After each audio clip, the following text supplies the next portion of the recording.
कि चल क्या रहा है, मत पकड़ो आप अपनी, ठीक है।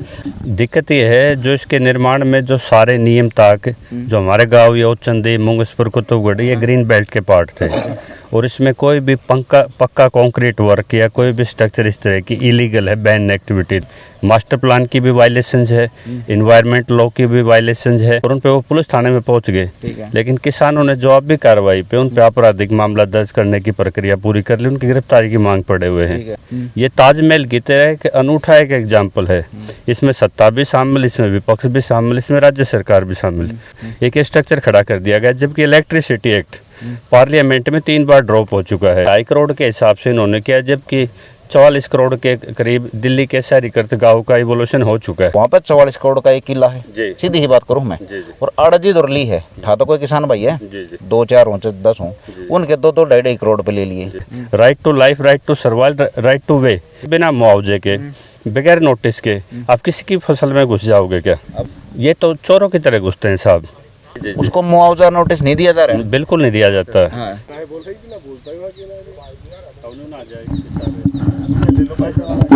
नमस्कार दोस्तों, मैं रविंद्र डबास।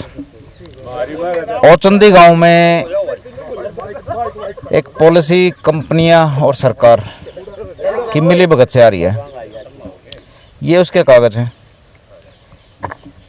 थोड़ा मैं ऊपरला पेज दिखा दूँ ताकि आप में थोड़ा सा अंदाज़ा हो जाए कि चल क्या रहा है। औचंदी गांव के आदमी खड़े हैं ये सारे के सारे, एक आधा गांव को मंडगाई पाऊगा वो आगरा भाईचारे में कि दिक्कत एक ना हो तो दूसरा आ जाए आगरा। देहात का थोड़ा रूल सा है, अगर खुशी हो ना तर घुस जाया करे, लेकिन दुख हो ना तो पक्के इकट्ठे हो जा रहे हैं। तो देहात इकट्ठा होने लग गया है औचंदी में, क्योंकि इन्हें थोड़ा दुख है। दुख क्यों है? जो पीछे अपने वो पावर प्लांट दिखने लग रहा है, इस तरह दुख चल रहा है इनका। अब दिखने में तरक्की होती होगी, आपने शादी से लागता होगा, लेकिन इन बंदिया ने दिक्कत है। इस तरह दिक्कत क्या है वो पूछते हैं इनसे। जी नमस्कार। कला साहब अमानत पकड़ो आप अपनी, ठीक है। अच्छा साहब ये बताओ, यो पावर प्लांट बना है, ठीक है, आपने बताओ आसपास में थोड़ा सा माहौल चल रहा है, किस तरह दिक्कत है? दिक्कत की है पहले तो ये बताओ मैडम। दिक्कत ये है जो इसके निर्माण में जो सारे नियम ताक जो हमारे गांव योचंदी मुंगसपुर कुतुबगढ़ ये ग्रीन बेल्ट के पार्ट थे और इसमें कोई भी पक्का कंक्रीट वर्क या कोई भी स्ट्रक्चर इस तरह की इलीगल है, बैन एक्टिविटी थी।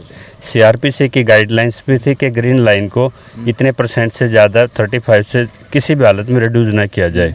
मास्टर प्लान की भी वायलेशंस है, इन्वायरमेंट लॉ की भी वायलेशंस है और उससे भी आगे बढ़ते हुए इनके जो डिप्टी मैनेजर हैं बीबी कनौजिया, उन्होंने किसानों को एक्विजिशन के तहत आपराधिक साजिश के तहत उनको उनके खिलाफ झूठी दरखास्त दे के मेरे काम में बाधा बन सकते हैं किसान, और उन पे वो पुलिस थाने में पहुंच गए, लेकिन किसानों ने जवाब भी कार्रवाई पे उन पे आपराधिक मामला दर्ज करने की प्रक्रिया पूरी कर ली, उनकी गिरफ्तारी की मांग पड़े हुए हैं। और महामहिम से और जितने भी पॉलिटिकल पार्टियों के राजनेता हैं, विपक्ष, उनसे मांग करते हैं, ये जो पीछे है ये ताजमहल की तरह एक अनूठा एक एग्जाम्पल है, इसमें सत्ता भी शामिल, इसमें विपक्ष भी शामिल, इसमें राज्य सरकार भी शामिल। जब आपकी सेल कंपनियां मिलके और एक अखिलेश दीक्षित नाम के इनके डिस्कॉम अधिकारी अपनी किस प्राइवेट कैपेसिटी से इतना बड़ा फंड से वो ज़मीनें खरीदते हैं, और जो एमिनेंट डोमेन का एक कंसेप्ट होता है सरकार का कि कोई भी सरकारी यदि पावर हाउस लगता तो उसके लिए एक्विजिशन होती, वो डॉक्यूमेंटेशन शेयर होते तो लोगों को पता होता, लेकिन आपने प्राइवेट ज़मीन इकट्ठी की और जैसे कि प्रचारित किया जाता है कि आपने पार्लियामेंट में देखा, विधानसभा में देखे, तस्वीरें दिखाई गई मोदी की कि भाई आज ये भी कह सकते हैं अदानी की पुलिस, अदानी का प्रशासन, यानी कि प्रशासनिक अधिकारी करके या प्राइवेट इंटाइटी का एक स्ट्रक्चर खड़ा कर दिया गया, जबकि इलेक्ट्रिसिटी एक्ट पार्लियामेंट में 3 बार ड्रॉप हो चुका है। प्राइवेट डिस्कॉम के लिए जब संविधान में और संसद में कोई कानून नहीं है तो कॉन्क्रीट स्तर पे ये कैसे इंफ्रास्ट्रक्चर खड़े कर सकते हैं? अच्छा साहब, आपने इसमें 2 4 बात कही, हम उनको पकड़ कर चलेंगे, डिटेल में बढ़िया गड़ा समझेंगे, ठीक है। हम आगे जाते को नहीं कसूरवाड़े बते रहे थे। आपने पहले बताया कि कानून के इसमें बिल्कुल धज्जियां उड़ा दी, कानून की कोई पालन नहीं हो रहा, ये हमारी समझ में आ गया।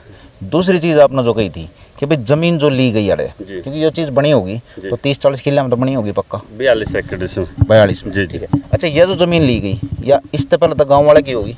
बिल्कुल, उन्होंने पैच खरीदे ज़मीन के। क्या रेट लिए? ये 2.5 करोड़ के हिसाब से इन्होंने किया, जबकि 44 करोड़ के करीब दिल्ली के शहरीकृत गाँव का इवोल्यूशन हो चुका है।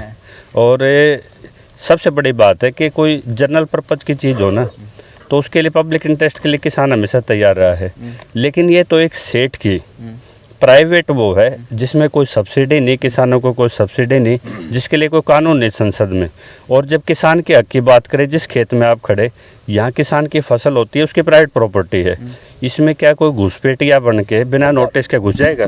कंजावला और जटखोड़ जी कितनी दूर हटे थे? बिल्कुल समीप है जी। समीप मतलब 5 किलोमीटर, 10 किलोमीटर, 20 किलोमीटर, ये लगाओ सारा 7-8 किलोमीटर। 7 किलोमीटर। अच्छा साहब, जैसे कंजावले में और जटखोड़ में एक रेट लागू है, ठीक है, वहाँ पे गज का रेट लागू है मीटर का, लगभग 23,700 या 800, 24,000 लगा लो। उसके हिसाब से ठीक है, अगर सर्कल रेट पे जाऊंगे तो 11 करोड़ का किला बैठा, 11 गुना 4 कर लो तो 44 करोड़ का बैठ गया। वहाँ पर 44 करोड़ का एक किला है, सीधी ही बात करूँ मैं। और अड़जी दुरली है, था तो कोई किसान भाई है, 2-4 हों 10 हों, उनके 2-2, 2.5 करोड़ पे ले लिए, तो पहली लूट तो मेरे ख्याल ताड़े शामिल होगी। मैं तो सबसे पहले केजरीवाल से सवाल उठता हूँ, जब उन्होंने 3 करोड़ का यहाँ पे एक रेट, सर्कल रेट निकाला, तालियां बजी, और केंद्र सरकार के एलजी ने और बड़ी तालियां बजवाई। वो बोला भाई पूरी दिल्ली में समान रूप से 5 करोड़ का कर दो। जब अंडर प्रोसेस वो है तो ये जाके कम से कम 88 करोड़ के करीब पड़ेगा इस तरह। तो सरकार खुद अपने बनाए हुए सर्कल रेट पे वायलेट कर रही है, और एक तरफ तो सर्कल रेट के किसानों की तालियां बजवा रही है, और उसी पीरियड में जब 1 महीने का इसका नोटिफिकेशन लेकर जब ऑब्जेक्शन लगाने थे किसानों में, उसी बीच में लगभग इनका 80% निर्माण कार्य यहाँ पूरा हो गया। तो किसान का सवाल ये है, जो कम्युनिटी सर्विस किसान करता है देश के लिए, वो आर्टिकल 48A में वो हमारी एक उसको प्रोटेक्शन है, right to life, right to survive, right to way. तो वो कैसे अफेक्टेड हो सकता है कि बिना मुआवजे के, बगैर नोटिस के आप किसी की फसल में घुस जाओगे क्या? अब आपने कही, देखो बीच बीच में रोकूं क्योंकि मेरा ना आपकी बात ध्यान में आ जाए। आपने कही बिना मुआवजे के, ठीक है, ये जो बनन लग रहा है और इस ये जहाँ तक जा रहा है, ठीक है, मतलब कि जो ओचंदी गांव की बात कर रहे हैं, इसमें जिसकी जमीन पर ये स्थापित हुआ है, जंगाले हुए हैं जिसकी, उसको मुआवजा नहीं मिल रहा। ये तो चोरों की तरह घुसते हैं साहब, ना कोई नोटिस होता, ना उसको ये पता होता किस प्रक्रिया के तहत हो रहे हैं। आप जब किसी के खेत में जाओगे, किसी अनुबंध को कोई डॉक्यूमेंट तो दिखाओगे आप कि जी आप फलाने एक्विजिशन में आ रहे हैं, हम नोटिस में आ रहे हैं। मैं साहब वही चीज पूछूं हूँ, बगैर कागज के घुसते हैं। तो जैसे कि मान लो आपकी जमीन है, आपकी जमीन का थोड़ा बहुत हिस्सा मान लो इसमें आ रहा है, जी, ठीक है, कहीं ना कहीं पिलर वगैरह लग गए हैं, जी, तो आपको ना तो नोटिस दिया जाना लग रहा, ना मुआवजा। और मैं तो है ना, मेरी जो जमीन का मालिक हूं, मैं 2 फुट तक का हूं। समझो, मैं ये पूछूं हूँ, जो भी जमीन अड़े लीजा है, उसको मुआवजा नोटिस नहीं दिया जा रहा है? बिल्कुल नहीं दिया जाता। ये चोरों की तरह घुसपैठ करते हैं। और 2 फुट तक जमीन मेरी है किसान की, उससे भी नीचे जियोलॉजी की, मिनरोलॉजी की, उनसे कोई परमिशन नहीं है। अच्छा, तो 12-12 फुट खोद देते हैं। किसान की मान लो जमीन ले ली, देखिए मैं हूँ मान लो चंदी का, मेरी जमीन ले हुए हैं, पिलर कट गए, मेरे को नोटिस नहीं मिल रहा, मेरे को पैसा नहीं मिल रहा, ठीक है, अगर मैं आवाज उठाऊं हूँ, ओचंदी का किसान आवाज उठावा है, तो फिर क्या करेंगे? ये पुलिस बल के माध्यम से करके उन पे झूठी शिकायतें दे के, जबकि उल्लंघन तो मेरे संविधान का अधिकार हुआ है। मेरी कोई चीज लेते हैं तो मेरा कंसेंट मैटर नहीं करता क्या?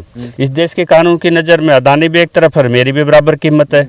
तो वो न्याय की आड़ में और इस जो कैमफ्लॉग जो चलाया गया सिस्टम, मतलब ना कानून का नोटिस, ना प्रक्रिया, ना मुझे किससे ये जो कार्रवाई होने लग रही है, जिस दिन इसकी ये जो पीछे है जो भी है ताजमहल, ठीक है, इसकी पहली पाती लगी थी, उस दिन तक आज तक लगभग कितना टाइम हो गया? ये लगा लो 3-4 महीने से लगातार ये प्रक्रिया चल रही है। 3-4 महीने में 3-4 महीने में अपना अपने गाँव देहात की थोड़ी बहुत राय तो मेरे ख्याल से मिल गई होगी। चाव के है, मतलब कि चाहो भाई इनको मुआवजा मिल रहा है, ये बिल्कुल रहना नहीं चाहिए। देखो, हम तो पहले तो न्याय की मांग करते हैं राष्ट्रपति से कि ये जो ये पब्लिक इंटरेस्ट के नाम पे जो ये गोरख धंधा चल रहा है, इसकी जांच की जाए। और अवैध निर्माण है तो इसको रोका जाए, और पहले किसान को संतुष्ट किया जाए कि राष्ट्र हित में और ये है कि नहीं। दूसरी चीज, अगर हमारे खेत में कोई बिना परमिशन बढ़ गया, तो जो खेत में भरी फसल में जो डांगर बढ़ा करे नीलगाय एरिए, और जो हमारा पशु के साथ व्यवहार करता है, पुलिस अधिकारी को किसान बता चुके हैं वो व्यवहार करेंगे। अगर कोई वैधानिक प्रक्रिया से आता है तो पहले पुलिस को, सक्षम अधिकारियों और किसानों के साथ मीटिंग करके स्पष्ट करे। वो स्पष्टता नहीं है।